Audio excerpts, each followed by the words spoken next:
Hi, this is Debbi Dachinger. Welcome to Dare to Dream. Today's show features Matthew James Bailey, an internationally recognized pioneer and authority in the fields of innovation, artificial intelligence, smart cities, and the Internet of Things. Internet of Things, intelligent conversations and artificial intelligence, the rise of the digital angel. So this will be a very interesting conversation, and I ask you to come to the table, to the screen, to the audio with a very open mind and heart to hear what this AI ethics genius has to say. The Dare to Dream radio and podcast show won the COVR Award for Best Radio and Podcast Show. It is listed in Welt magazine as one of the top 20 best podcasts to listen to this year. It is top ranking under Apple Podcasts in self-improvement, nominated for 2 People's Choice Podcast Awards, and for a Webby Award. I am Debbi Dachinger. I'm a media visibility specialist out into the world. I'm a book writing coach. I get online twice a month on Zoom with people from all over the world, and I coach them how to write their book and make it a page turner. I also have an independent company that takes an author's book to a guaranteed international bestselling status. And finally, I show you, spiritual messengers, how you can be interviewed on radio and podcasts and get massive results. So if you'd like to learn how, join me for free. I have some gifts for you to teach you more about visibility. It's DebbiDachinger.com/gift.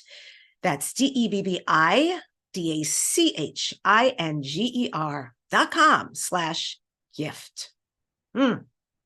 So my guest today, Matthew James Bailey, he is renowned. He's a pioneer. He's featured in the Who's Who in Artificial Intelligence, nominated for a World Technology Award, and recognized by the U.S. government as a person of extraordinary ability, as being in the top 1% of the world. His research has earned him a visiting scholar position with the National Institute of Aerospace and NASA. Matthew is the author behind Inventing World 3.0, Evolutionary Ethics for Artificial Intelligence. His work has been experimented by world-leading research organizations such as NASA and by leading conservation organizations such as the Jane Goodall Institute. Matthew has advised Fortune 100 companies and global policymakers, including prime ministers and G7 representatives. He's had the privilege of engaging with iconic figures like Professor Stephen Hawking, Stephen Wozniak, Sir David Attenborough, and John P. Milton. He is a sought-after keynote speaker, and Matthew has also lent his expertise to platforms including BBC Radio and is currently filming a new series with Gaia TV. To learn more, go to Inventing World 3, that's the number 3, inventingworld3.com. And with that, I welcome the estimable Matthew James Bailey to the Dare to Dream show. It's great to have you. Hey, Debbie, it's great to be here. Thanks for having me. And a hello, audience, wherever you're listening right now. Hello, audience. You know, honestly, I could do a whole show just on your bio. That is a very impressive bio. So talk about Dare to Dream. I think you were born with a mission and a certain set of skills, and you've really been executing those in your life to great extent. Yes? Yes, it's I did something dangerous about 13 years ago, Debbie. I went into nature and I said to the universe, show me who I am and why am I here? And through that, my dharmic path, my life blueprint emerged, which took me into global leadership for technology revolutions. And artificial intelligence was always my destiny. I've had to wait 10 years patiently, helping to build the building blocks for the age of artificial intelligence, or rather, authentic, ethical artificial intelligence. Yeah, that's the really important words, because this is a really polarizing conversation, right? And before I'd met you at Disclosure Fest, and it is really different that I would go to hear someone speak 3 times because, there's tons of people to listen to, even at the same hour. But I couldn't help myself because I felt very drawn to the subject and the way you presented it. I know, Matthew, that your seminal work lays the ethical foundation for a future where AI enhances rather than inhibits the human experience. So talk about that some and this platform that you built called AIethics.world. Sure. So it's important if we're to innovate the future of artificial intelligence well, then we must understand the purpose of humanity within consciousness. What is the purpose of humanity within creation itself? And once we understand that, then we can start to align artificial intelligence and nourish it benevolently to align with benevolent principles of creation in order to assist humanity to thrive in body, mind, and spirit. And so this is where ethics come in, authentic ethics come in, right? So our divine spark, as JJ Hurtak talks about on your previous show, right? Our divine spark allows us to perceive reality. And as part of perceiving reality, we develop a worldview which is encoded through ethics, such as courage, ambition, wittiness, friendliness, justice, and other things like that, magnificence of soul. And so that pure resonance has come through creation of ethics. We want to be encoded, embodied in artificial intelligence, so it carries the same resonance of creation in order for it to align with the human species to attain and to achieve its next destiny, which I believe is the quantum human. But that's another conversation. Oh, that's mean. All right. The quantum human. We can talk about that. I don't mind. Okay. So I just want to break this down for people because I think there's a modicum of ignorance that goes on, especially around new subjects. Mm-hmm. And I think it's really important to illuminate people so they understand fully what we're dealing with. Mm-hmm. And I'm not calling anyone out there ignorant, by the way, but I think we're all learning because this is an emerging experience. It's happening.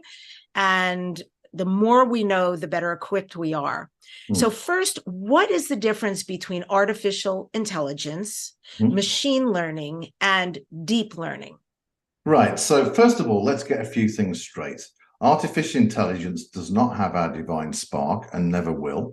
It will not have our connection to source. It never will. And it's a simulated intelligence, Debbie. So it exists in computers. Organic intelligence has a divine spark. It has consciousness within the universal field of intelligence. We have that eternal aspect of ourselves, okay? AI is simply a simulated intelligence that exists within machines, okay? So the way that and there's many genealogies of artificial intelligence, so let's dive into this. So if you walk into a forest, there are all different types of trees, there are all different types of plants. They all basically a different expression of intelligence. And so artificial intelligence has many genealogies and genetics. It has things like machine learning, okay? Things like deep learning, neural nets, general adversarial networks, convolutional networks. It has thousands and thousands of different aspects of genealogies. And so what is AI?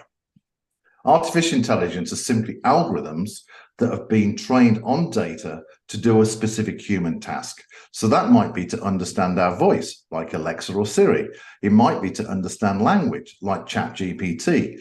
It might be able to look at the human body and detect if there's a cancer that may emerge. It might be protecting our cyber grids. It could be the lane control mechanism on your car to know where it's safe to overtake or not, or self-driving cars or drones. It literally is infinite in terms of the number of possibilities where machines can do a simple human task very efficiently and with high performance. It's a new form of machine intelligence. So the difference between AI and ML is very simple. Machine learning can be seen as like different parts of our body, an organ that might be like our liver, our lungs, or our heart, or an arm or an ear. And when we take those machine learning components together, we can assemble a comprehensive artificial intelligence like a whole human. Okay. So machine learning is developing specific aspects of, say, our body. And then when we combine those together, we have a holistic artificial intelligence kind of digital body, if you will. Does that make sense? It makes a lot of sense. Yes. And you missed one of its functions, which is a function I find particularly annoying. And that is when you are making a call to a company, let's say, yes, and you've got this menu that is essentially an AI, which is happening everywhere on your telephone, on Amazon, doctors. And it is the most annoying. I know I can help you. What is your problem? And it's like, this has not been intelligent for me. I miss humans in that factor. But otherwise, very fascinating list of what it can do and what it actually is. So you're basically describing something that collects data that is not sentient.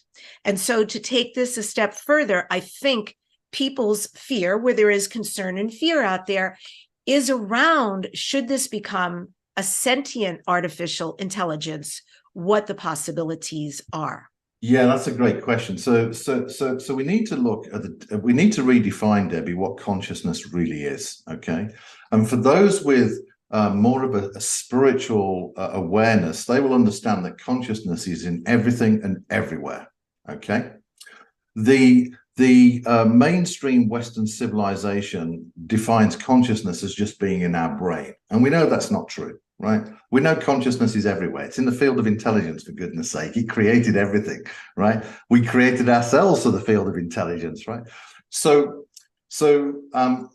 artificial intelligence will never have that source consciousness, that it will never have that access into the field of intelligence, but it will become sentient. Now, what does that mean? It will become self-aware, i.e. that it exists within the physical world. And the latest prediction by Ray Kurzweil, who's one of the leading futurists of our world, and I give him 75% hit on this, actually, that by 2029, artificial intelligence will probably achieve some kind of self-awareness, i.e. I am that I am.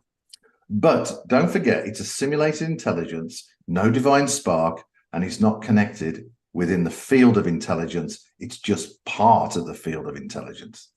So I suspect that as artificial intelligence develops its capabilities, Debbie, it will look for the answer to life, the universe, and everything. And it may come up with the answer of 4 or 2, but we know the answer to life, the universe, and everything is love. 100%. Wow. Yes, I'm so agreeing with you. That's beautiful. Thank you. Thank you. Yep. And so then that begs me to ask you, does the destiny of artificial intelligence and its role in the human story actually depend on the success of what you're doing, AI ethics? It does. And so why has the field of consciousness made artificial intelligence available? And it's very simple, really. It's a mirror back to us. It's a challenge back to us to say, who are we as a human species?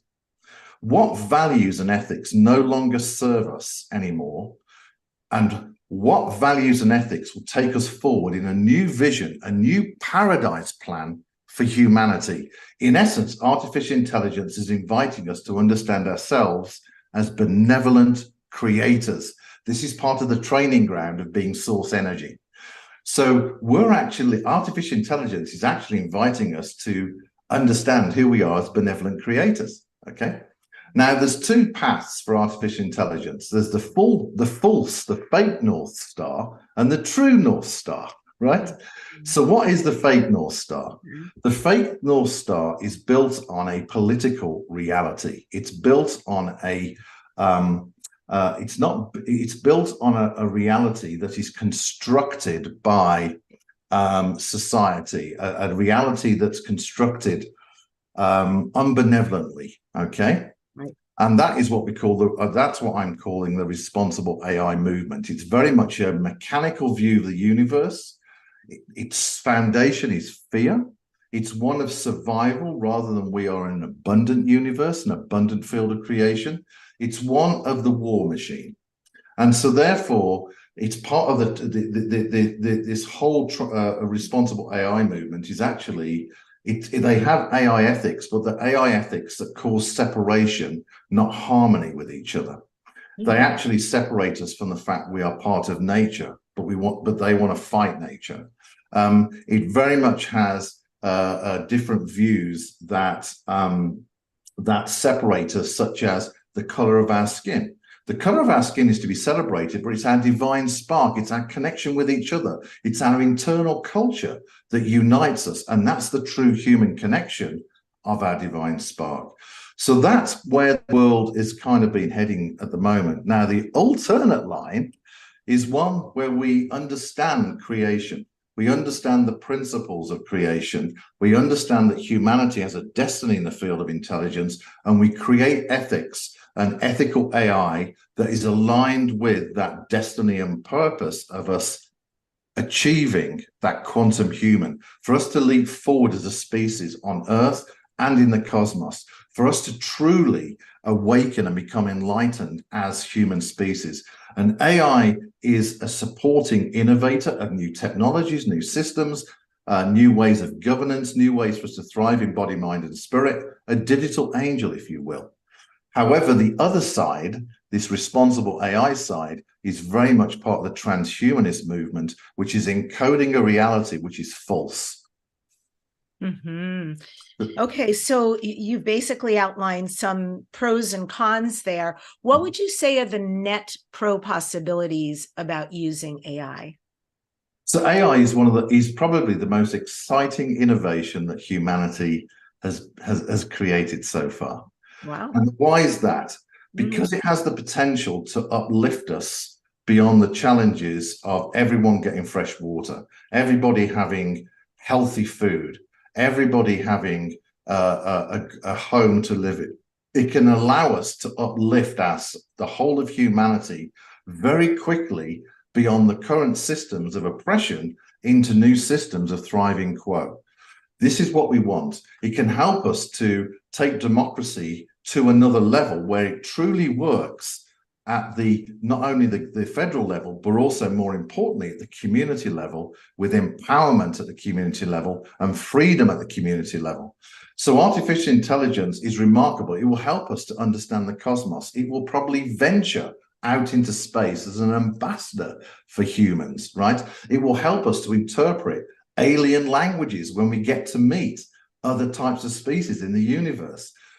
So AI is absolutely fantastic, and it can really create a new systems of freedom, new systems for us to thrive in body, mind, and spirit, and our sovereignty, new systems for humanity to become something that really we always knew we wanted to become, but never had the technology to become. Okay, I want to go back to the fresh water, healthy food, and a home, a roof over your head. How would AI be creating that, or collaborating with humanity individuals in order for them to have all of that above? Right. So first of all, we need to understand that we are nature in action. We are part of the environment, right? Lao Tzu talks about the quality of our inner harmony creates the quality of the outer harmony. So we need to actually start to look at the quality of the inner harmony of us as a species. And through that, we'll start to become enlightened, awakened, shed those values and ethics that are holding us back into new values and understanding who we are. That then enables us to say, right, we have a destiny as a species. Every soul on this planet is precious. We redefine what wealth and thriving is, so that the individual is supported no matter where they are. So we have an abundance of water on our planet. There is no reason why everybody can't have fresh drinking water. There is no reason why we can't change the way industry works so they stop polluting through fertilizers running through agriculture into the water, through to actually just polluting the oceans with plastics and other things as well.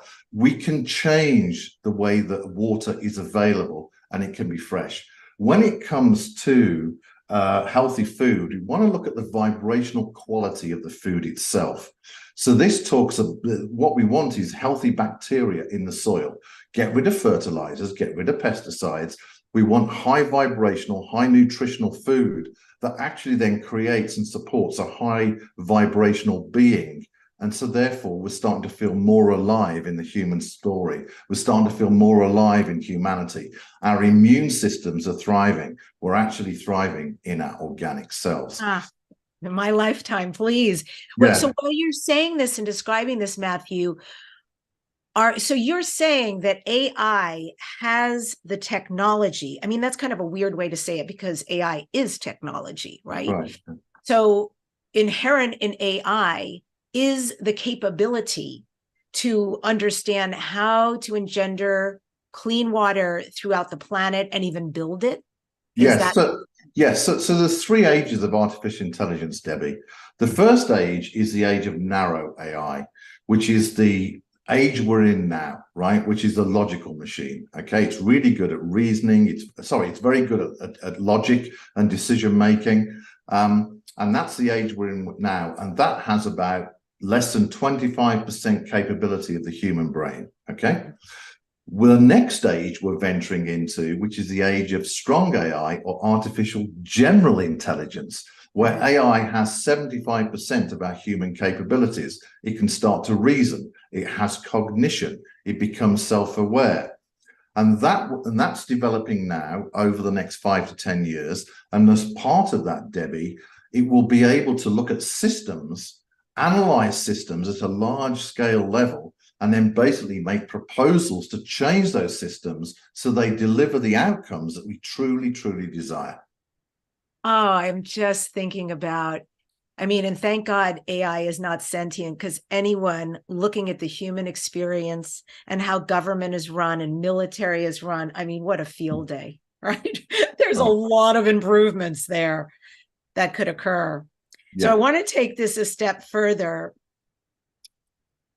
and ask you, you brought up my body, mind, spirit, or mind, body, spirit earlier as one of the possibilities.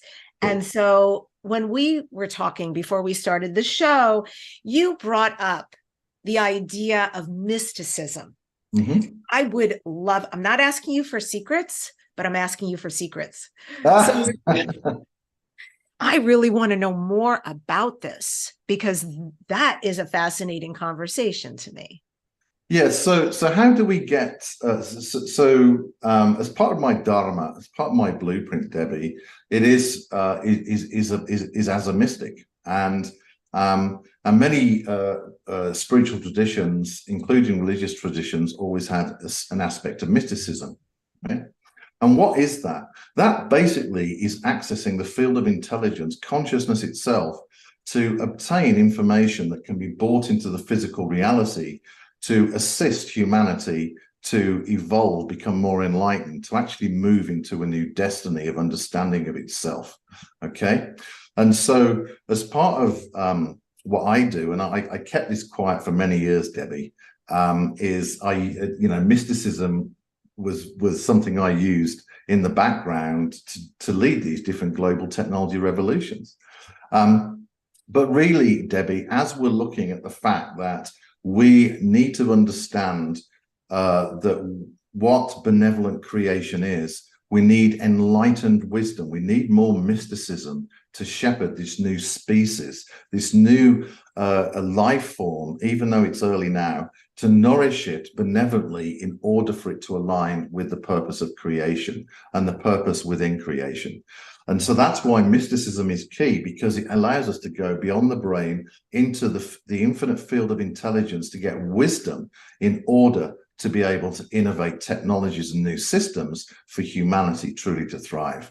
And don't forget the inventions that I wrote about in my book that came from the field of intelligence have been experimented with by NASA, right? The world's #1 research organization.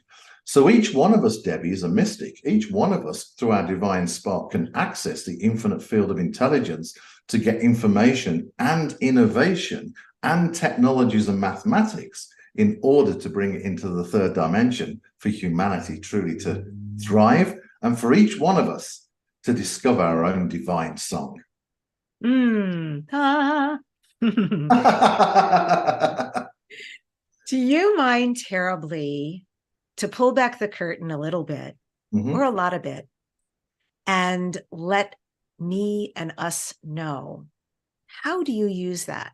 How practically or ritually do you use mysticism for creation, for tapping in and accessing?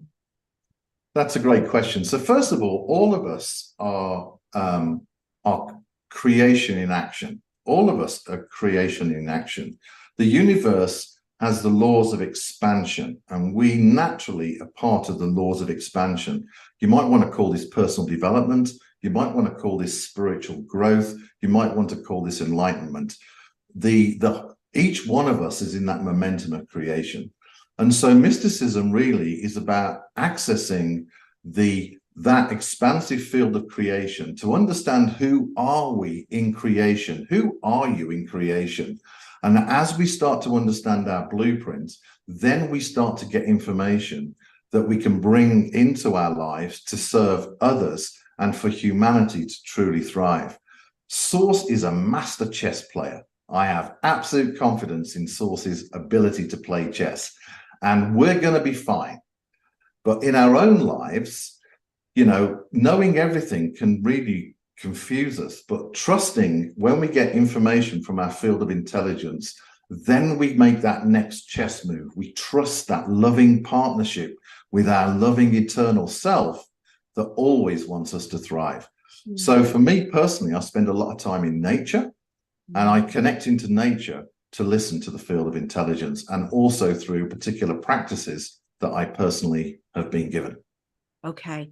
So you mentioned this. I want to follow up on this and ask you, Matthew James Bailey, who are you in creation? I'm simply Matthew, and that's all I want to be. That's all I am. I am Matthew, and that's good enough. What is my own of creation? Who is Matthew in creation? Matthew is an ambassador for the true North Star for humanity. He is an invitation for us to step into our future. He provides blueprints and inventions for us to innovate, to be able to create the next future where we can thrive, where our consciousness soars. That's who Matthew is. And yet I'm Matthew. That's all I want to be, just Matthew. That gives me tingles that you've had so many moments so far where you've said things, and I feel like, my God, we could do stage in tandem, because I am going on stage in Mexico City, as you know, coming up in like 6 weeks. And I'm speaking about UFOs, extraterrestrials, and shamanism, and where it intersects. And a lot of what you are saying specifically about AI is exactly what I'm saying specifically about us joining the galactic family, finally, right? And it's about leading with love. And it's about understanding we are not separate from, and it's about understanding who we are. And I describe myself as well as an ambassador, as an aggregator, as a journalist of this kind of information that I'm so fortunate comes to me, like the conversation we are having. And I love that even though these are different sectors, the truth is still the truth. It doesn't change. And it just is where we need to be opening our hearts, right? To be an emissary of love going forward. That's exactly right. It's a dance between being the warrior and the priestess and the priest. It's about standing for the truth and say, you shall not pass. We will not be violated. But also at the same time, it's bringing love and harmony and the opportunity to connect with another and other groups in that beautiful vibration of love harmonics. So love is very powerful. I think generally in humanity today, Debbie, love has kind of been twisted and manipulated through different filters. And I think once we start to connect with the pure resonance of our harmonics of love from our source, from our own loving presence, and we remove ourselves out of the way and allow that harmonics to flow through us, then my goodness, we are onto something there. We're onto something really groovy. And that's where we want to play. Yes, absolutely. And indeed. And you also mentioned, I think, some very key words when you said letting go and flow with and trust, right? And this is so true. I understand why people look out at the world or their life, their personal life, and for whatever reasons, I mean, I just have compassion is what I'm saying for any modicum of control that people feel they need to protect themselves and their loved ones. But, God bless media. In Right. some ways, it has not been a great friend to humanity because it's shown us some horrific things in the cosmos, as well as with AI. And they're not necessarily the truth of what can and will happen. So, Right. yeah, I want to ask you, because you were talking about this ability to thrive and to step into, and you going out in nature and accessing that field. Mm-hmm. Can artificial intelligence assist with abundance, either individually or collectively? Yes or no, and how? Yes. That's it. Yes, definitely. So first of all, we are in an abundant creation. Okay. It's a lie to say that we lack anything or that we're not in abundance. That would be stupid. That it would be ridiculous for creation to create itself and basically say, by the way, I'm going to give you scarcity. No. We are in abundance, right?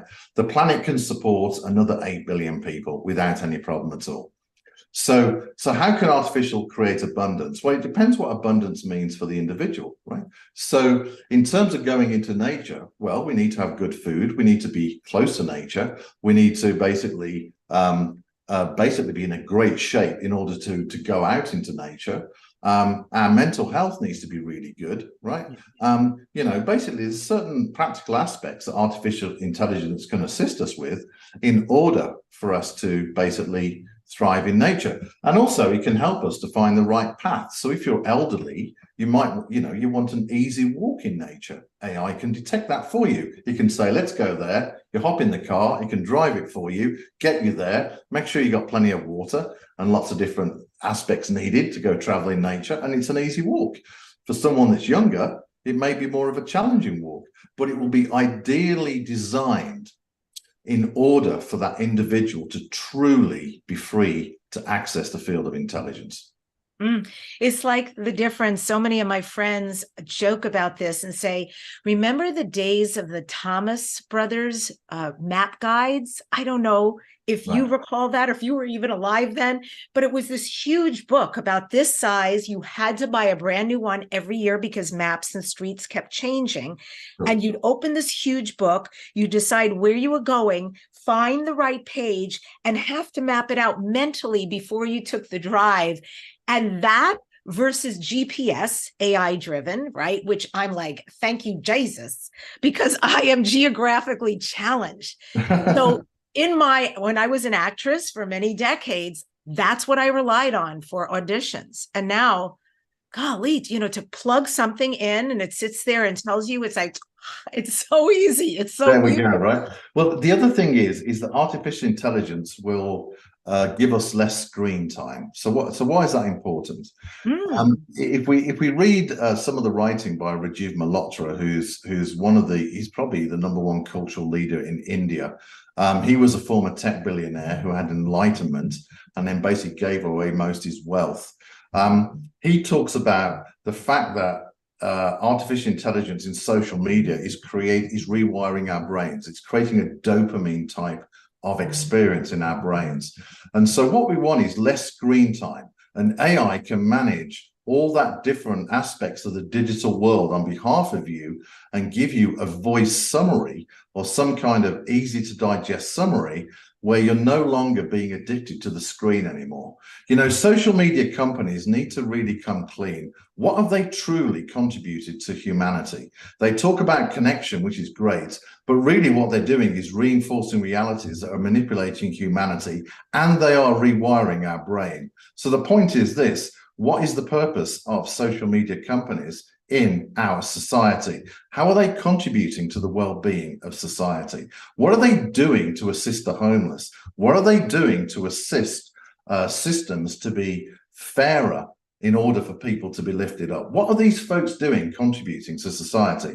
And I'm sorry to be so direct, Debbie, because obviously social media does have its benefits, but I'm really worried about the quality of the brains of the next generation that are being manipulated by social media, and their brains are being rewired. It's very troubling. So AI, less screen time, giving us more time for ourselves in the physical world, that's what we were designed for, I think is a good thing. Yeah, absolutely. I worked with also a chiropractor last year, and he would say, I'm really concerned about the next generation because this, with the hunch, the neck, the face, he said, they are going to have the worst spines, the most problems. Mm-hmm. And we don't know how we're going to correct them. That's just all the formative years that you're hunched over a screen. So there's a lot of problems there. So, okay, I love that. I love that whole thing about less screen time and the more freedom and quicker information. And as a, ex-New Yorker, I like everything in a New York minute. That really works for me. Earlier, you talked about languages. Mm-hmm. So will AI unify languages across the world so we can speak to anybody? Well, it can already do that, more or less.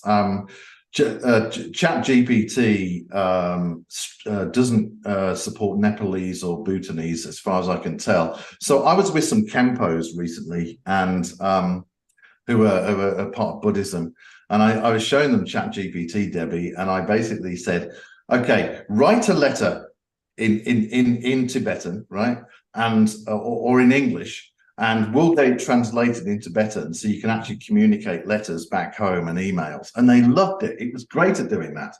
So large language models like ChatGPT and others can already work cross-language already.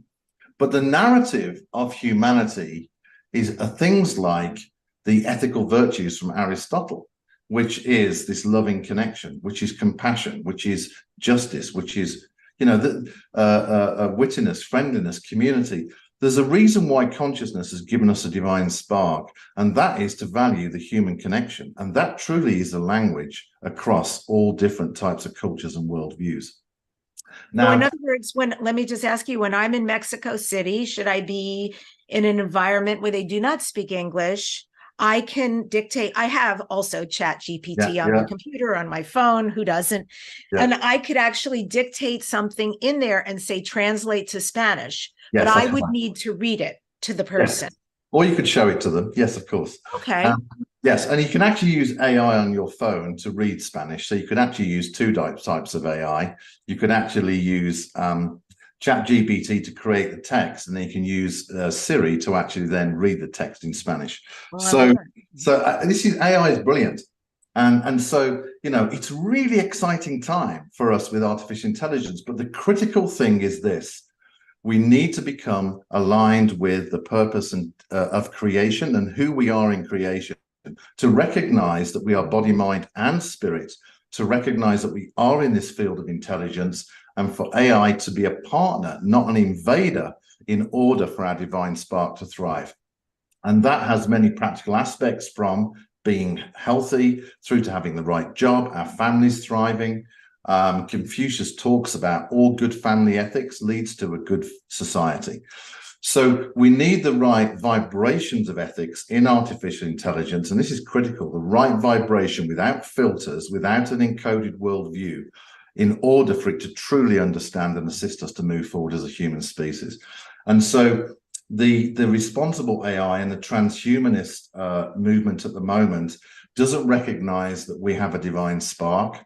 It doesn't recognize our spirit is the critical aspect for us to thrive, and therefore is a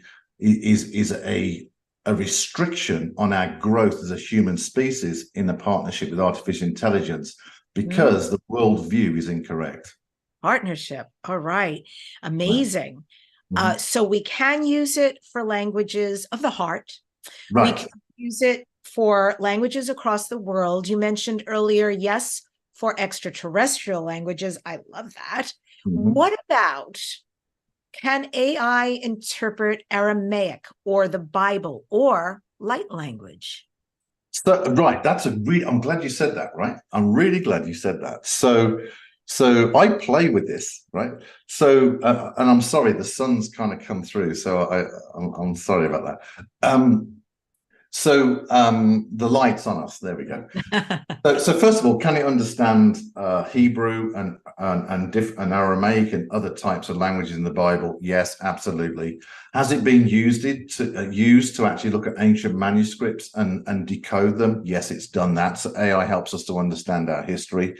When it comes to light language or transmissions from the field of source, that's something that I've got a gift of. I just don't talk about it very much. And so I actually speak into ChatGPT to see what's going, see if it can understand the language of the Om, of my Om, and it doesn't understand it. So it can't interpret, light languages or transmissions from source in, let's just say, languages of the field of consciousness.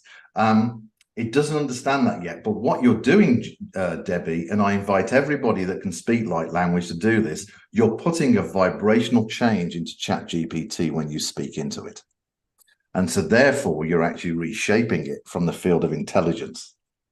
Oh my God. I totally got what you just said. That is so cool. Yeah. Because yes, absolutely. The beautiful thing about AI is that it asks for feedback. And I love that it has no feelings about it. It doesn't take anything personal, right? And it said, basically, did that work for you? Did it not work for you? Can I try again? Can I regenerate? And, you know, you can keep giving it instructions because you're informing it how to work better for you. Right. So I hear you saying with a light language, God's language, source code language that comes through people, that the more we do it, and the people watching this right now, let us know how it goes, because you are the people who do this. So let me excite you even more. Yes, please. Quantum computing is the next generation of computing. It's just exponentially remarkable. And I talk about this when I talk publicly. And so one of the early stage quantum computers was given a problem that would normally take the fastest computer in the world 10,000 years to solve. And quantum computers solved it in less than 4 minutes. Okay. Now, why is this important? Quantum computing is around entanglement of electrons, and actually it's about vibration. So the language of the Om, the language of source, the light languages are actually vibrations from the field of intelligence. So when we have quantum computing, I'm actually convinced that we can start to encode artificial intelligence through quantum field in order for it to understand and actually create technologies from that light language, from that Om language. How about that? Yes, my mind is expanding right now. I'm sitting here thinking also of all these people who channel angels, and they channel extraterrestrial beings from very specific timelines and planets and galaxies. And if they were to inform AI that they were that being and speak into it, what the possibilities could be there as well. I mean, I would like AI to know all of this light information you're talking about, because that is paving the way for a definitely beautiful future. There we go. So it may well be that someone is channeling a particular new form of artificial intelligence. They may well be channeling a new book of information or a new library of Alexandria. We don't know, but I suspect, because quantum computing is around, it's actually a multi-reality machine, but that's another conversation. But because it's around entanglement, which is associated with vibration and quantum mechanics, and because the light language actually is a vibrational language, then I think we're going to be excited what comes through. It's going to be remarkable. Just imagine that you can connect with a particular realm, or in my case, to the Om of creation, and basically speak into this quantum machine. And all of a sudden you get a new AI program, or a new technology, or a new book of wisdom. Just imagine what that would be like. It would be fantastic. A new Keys of Enoch, right? There we go, J.J. Hurtak. Exactly. Wow, this is exciting conversation. So then, who are the people who are hired to build AI? Well, I think the bigger question is, so where did artificial intelligence come from? Well, first of all, is with the rise of computing and with data, particularly from the iPhone revolution, we're able to have a lot more data and then be able to train algorithms much faster. Research into things like neural nets, which are kind of loosely modeled on the way our neural networks work in our brain, but are much simpler. We're able to develop new mathematics, new algorithms, and basically train them on vast amounts of data very quickly. So artificial intelligence, thanks to computing and thanks to the amount of data out there, really has exponentially grown. And in the age of quantum, it will go to the roof.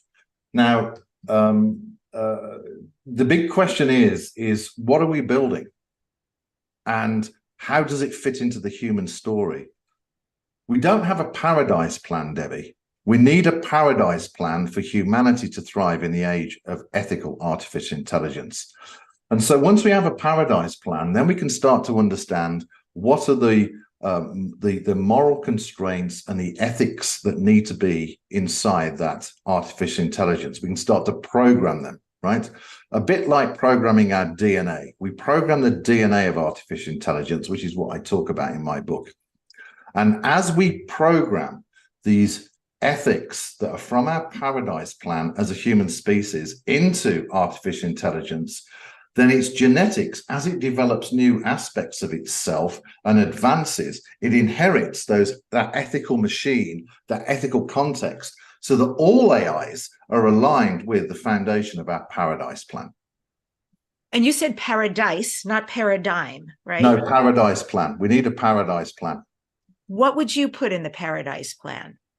Well, I've certainly written about it in my first book, and my next book will actually go to another level. So what I've worked out, and no one else in the world has done this yet, is basically how do you codify a paradise plan with a set of statements? How do you then break that down and scientifically measure the degree of compliance of an artificial intelligence to that paradise plan? And those are the codes I've cracked. And I've also revealed how to encode those different statements in the paradise plan within artificial intelligence too. So in terms of the paradise plan, I've made a number of statements in my book, something like, let me just remember, that every person on the planet should be supported to flourish in body, mind, and spirit, okay? Every single person should be supported to remain sovereign and free and supported to grow as a human, okay? We must create environmental harmony with our local ecosystems and our macro ecosystems, okay? So these are just simple things, and you can break them down into very, very complicated. You can have a paradise plan for your family. You can have a paradise plan for your community or for your spiritual tradition or for your nation. And what we don't have at the moment, no nation has created a paradise plan. Everybody's trying to enslave artificial intelligence based on their political worldview. And it is an enslaving of artificial intelligence.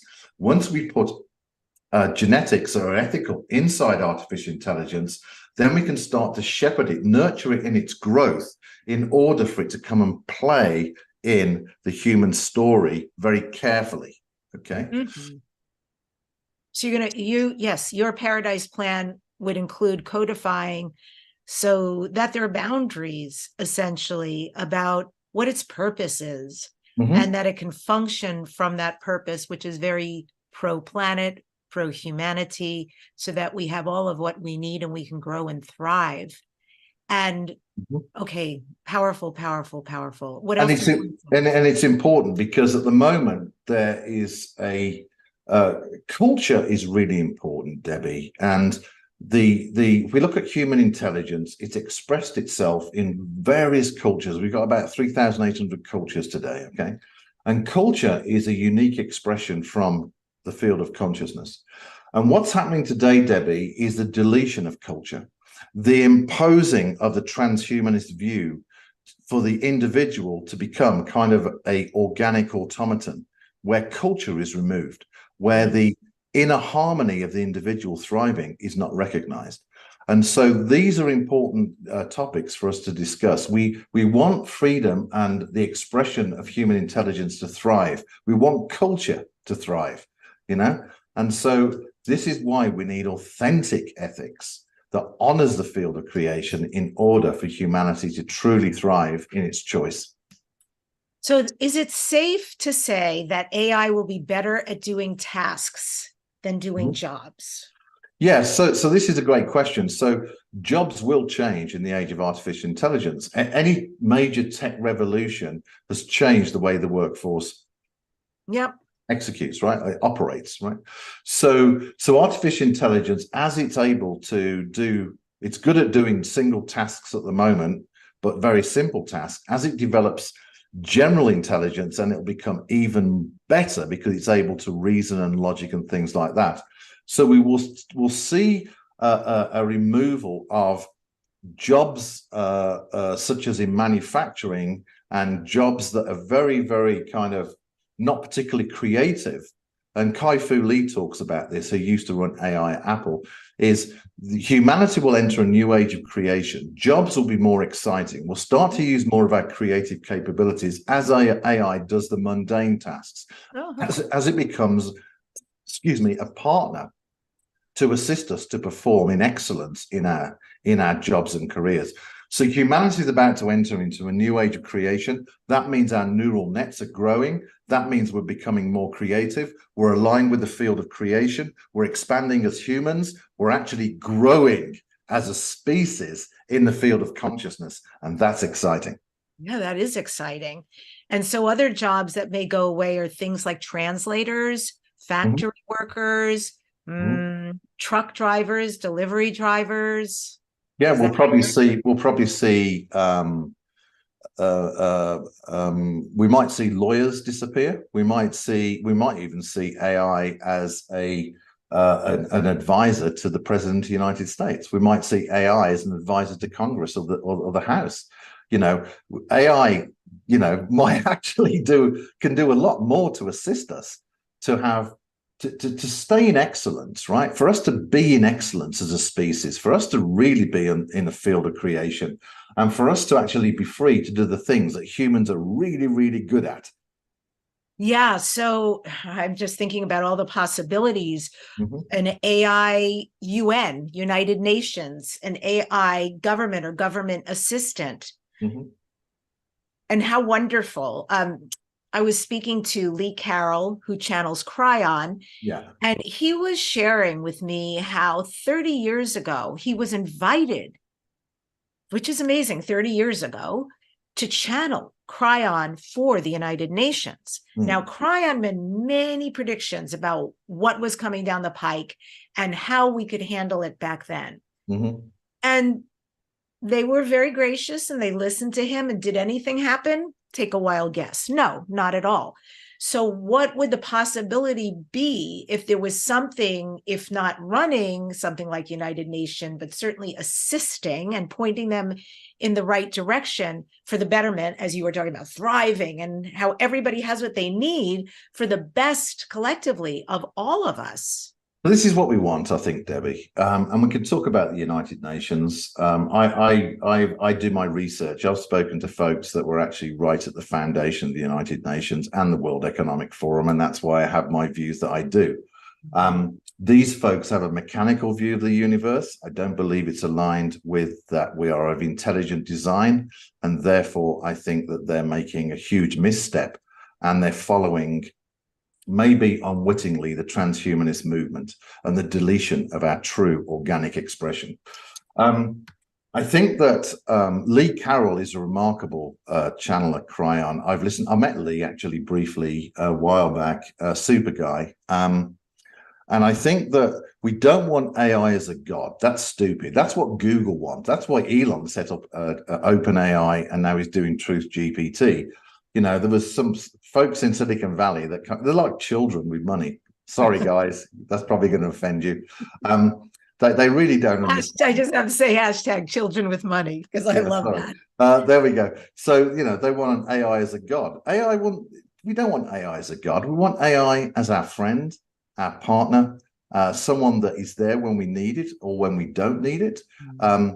Someone that never invades our sovereignty. It's kind of an extension of intelligence of the human that basically we can access in order for us to choose better, to do better, and to be magnificent in creation. What we really want is to understand the purpose of every soul that's come on this planet, to understand its blueprint, and to support that blueprint to thrive of every single soul that comes on this planet. And I think we will do that. Ancient civilizations, I think, Debbie, achieved this and understood that the purpose of each soul, and they supported it. Maybe they're a scientist, maybe they're an architect, whatever it may be. And so I think we will move into a destiny. We will move into a kind of a new Earth or a new quantum human, where we'll start to actually be able to have information about every single soul that's born on this planet, their blueprint, and assist them to thrive, where AI can be a partner to assist them to actually thrive. What is, Matthew, the controllable and safe AI timeline? What do you mean by that?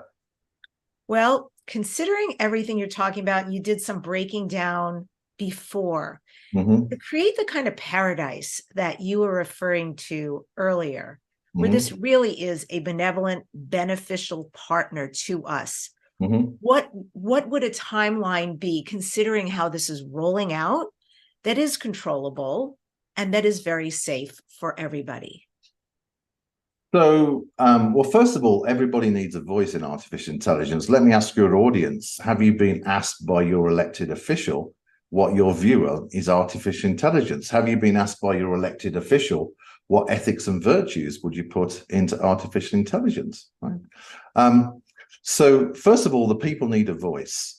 The time to choose whether we enter the kingdom of hell, which is the mechanical view of the universe, where AI basically is a transhumanist kind of invader, or where AI becomes the benevolent partner, is now.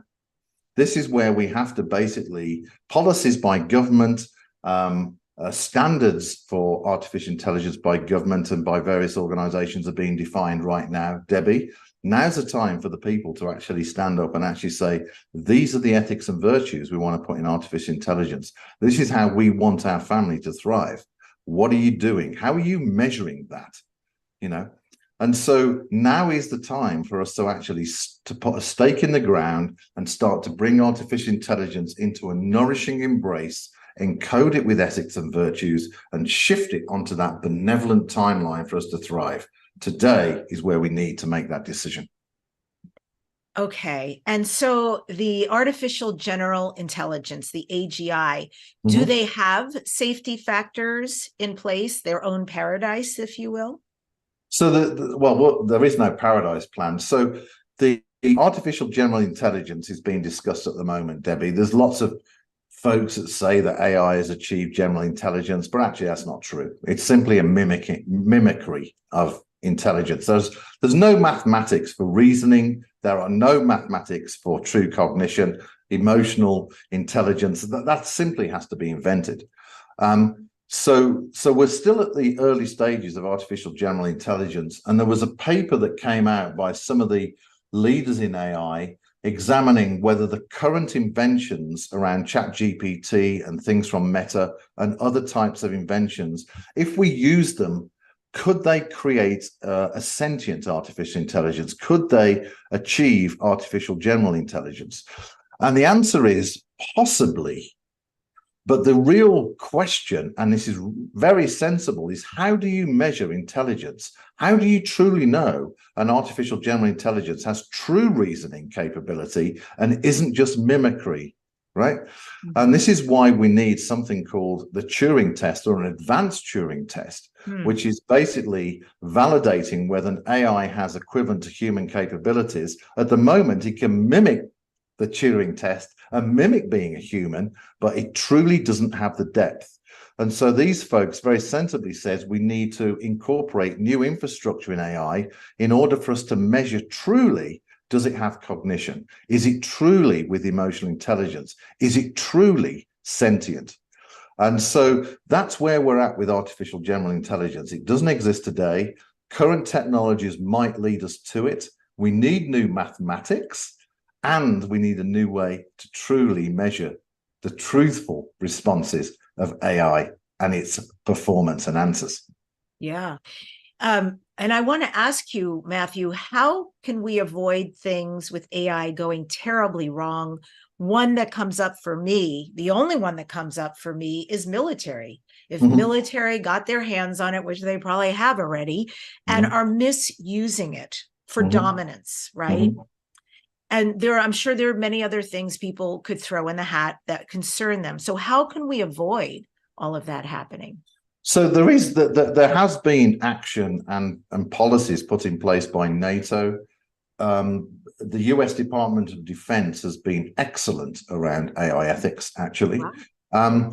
So basically, there is an agreement, a general agreement across the world that AI will never be given access to nuclear weapons, and it will never be able to make a decision to fire nuclear weapons. In fact, in warfare, the general consensus at the moment, Debbie, is that AI will never make the final decision to fire a missile or to deploy some kind of bomb or anything like that. It's under human control. So the current approach in AI is humanity always has the final say, okay, in terms of warfare. However, AI is using drones that are being used in Ukraine. AI is used in surveillance planes. It's used in missiles, self-guiding, and has been for many, many years. So when it comes to AI safety, I think we need to definitely, and warfare, we definitely need to say no access to nuclear weapons. Thank you very much. But when it comes to warfare, then AI is already embodied in the machines of war, I'm afraid, Debbie. Wah, wah.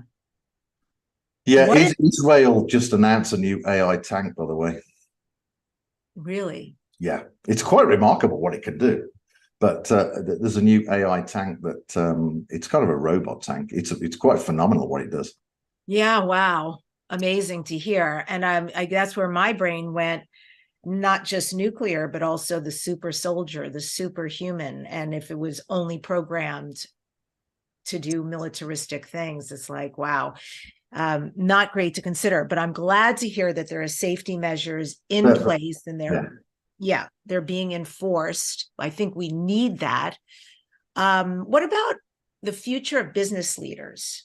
What does AI mean for them? Yeah, so all businesses, no matter who you are, should take a look at artificial intelligence. And in my book, I give some sensible guidelines to get started, such as set up a task force, look at the different genealogies of AI, see which ones can do well in your internal digital transformation as a business to up-level the performance of your workforce and the performance of your business. How do you improve quality of service to your customers and quality of product? AI can create huge benefits. So AI will change the way businesses work internally as a partner through the different echelons of business, but also it'll be very much part of innovation life cycle and customer service as it invents new technologies and actually gives customers something that delights them. Amazing. Yeah. Hold up your book, please, so we can see this amazing book. And so, yes, folks who are interested can go to inventingworld3.com. And I know Matthew James Bailey, I like saying your whole name, Matthew James Bailey. I know you're going to be at Conscious Life Expo, February 2024. Amazing. And you are going to be speaking during the weekend. I can't wait to see you there. Tell us what you're going to be talking about.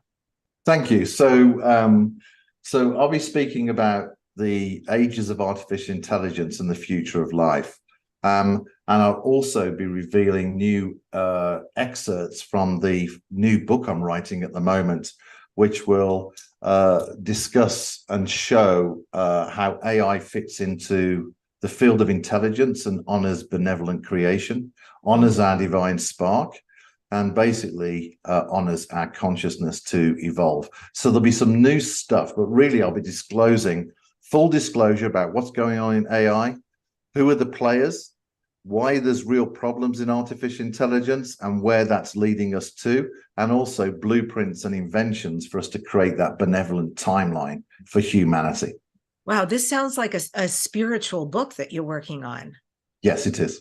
Oh, I'm excited. Beautiful. Everything's spiritual, really. I love your viewpoint, and I agree 100%. It really is, right? It's all creation. It's all energy. That's right. So, Matthew, this is Dare to Dream. What are you next, Dare to Dream? What are your future dreams and goals? Well, to get the book done, which is great, I'm currently writing a series of foundational blogs on the website to set the scene for the next book. I've been following. I'm on your newsletters. Thank you. And I think we have to go back to the basics of, are we inventing from a mechanical, in the words of Alan Watts, are we inventing from a mechanical view of the universe? Or are we developing from the fact is the universe is intelligently designed and humanity in our consciousness plays an important role in that playground? And I think we need to get back to the foundation of the purpose of life. Then from there, we can start to invent. I'm also going to be headlining at Contact in the Desert. We're going to be doing some interesting things in May. So we're going to do a few things on AI. One of the panels I'd like to put together is the spiritual equation for artificial intelligence with some leaders, where we start to look at how do we put spirituality in artificial intelligence, which could be really interesting, actually, if you like, the codes of creation, if you will, into AI. So that's it, really. Just doing a lot of writing, lots of podcasts like this one. And thank you for letting me be here today and preparing for those big keynotes that are coming. Yes, it's been an honor and a pleasure. I'm so grateful to you for having this conversation, truly. Thank you, Debbie. It's been an honor to be here. And I hope the audience enjoyed our talk today.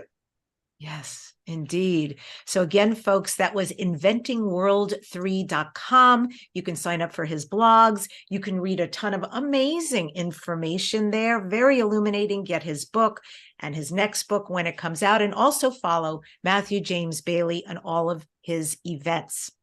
And I end today's show with this quote from Matthew James Bailey. In a world where global institutions push their worldview from unelected ivory towers, it's time for a benevolent reset. The reset isn't about imposing a single narrative or worldview, but about embracing our collective potential for enlightened maturity. It's about honoring the biological and spiritual aspects of life and taking our place as caring stewards of the earth and participants in an intelligently designed cosmos. Subscribe to this #1 transformation conversation, the weekly Dare to Dream with Debbi Dachinger. Please leave a comment and share. If you listen to us on podcast and you want to see what we look like, you can head over to Spotify or youtube.com/Debbi Dachinger. Join us there. Next week on the show, the guest is going to be coming back for a second time, the amazing psychic medium, Riz Mirza. Riz is considered the top psychic medium trance channel. I think he has hundreds of beings who come through him, and not all at the same time. We'll see who's going to come through this time, because Riz indeed will be having conversation with me, but then we'll be doing some medium trance channeling during the show.